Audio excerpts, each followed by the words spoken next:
కేసీఆర్ గారిపై పెట్టిన సిబిఐ విచారణ ఎత్తివేయాలని రాష్ట్ర కేంద్ర ప్రభుత్వాలు వెంటనే స్పందించి రైతులకు యూరియా కొరత లేకుండా అందించాలని డిమాండ్ చేస్తూ మొగులపల్లి మండల కేంద్రంలో మండల పార్టీ ప్రెసిడెంట్ బల్గూరి తిరుపతిరావు గారి ఆధ్వర్యంలో మొగులపల్లి పిఎస్సిఎస్ సొసైటీ నుండి చౌరస్తా వరకు నిర్వహించిన నిరసన ర్యాలీ కార్యక్రమంలో ముఖ్య అతిథిగా పాల్గొన్న భూపాలపల్లి మాజీ ఎమ్మెల్యే గండ్ర వెంకటరమణారెడ్డి అనంతరం మొగులపల్లి చౌరస్తాలో రోడ్డుపై బైఠాయించి ధర్నా నిర్వహించారు.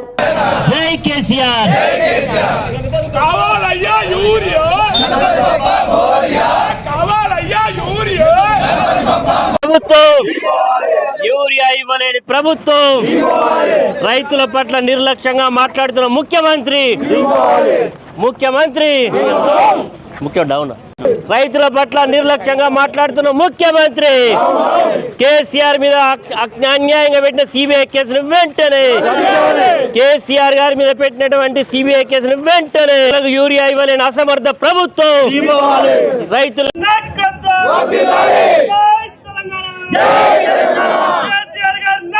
యూరియా ఇవ్వలేని ప్రభుత్వం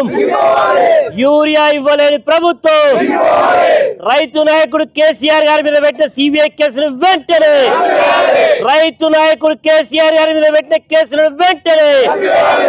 రైతులను డబ్బులు వసూలు చేస్తున్నారు. మేము పిండి బస్తాలు ఇప్పిస్తామని చెప్పేసి పెద్ద నోటు పెట్టి లైన్లో అది గల్లీలలో నిలబడి మేము బస్తాలు ఇప్పిస్తాం, మేము లారీ తెప్పిస్తున్నాం, మేము బస్తాలు తెప్పిస్తామని అని చెప్పి డబ్బులన్నీ వసూలు చేస్తున్నారు.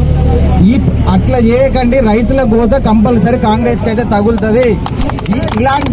ఇలాంటి మోసపూరిత మాటలు చెప్పొద్దు. మేము బస్తాలు ఇప్పిస్తాం, మేము డబ్బులు మాకు ఇవ్వండి, మన లారీ లోడ్ వస్తుంది, మన ఇంటికే వస్తుంది అనే మోసపూరిత మాటలు మాత్రం మాట్లాడకండి.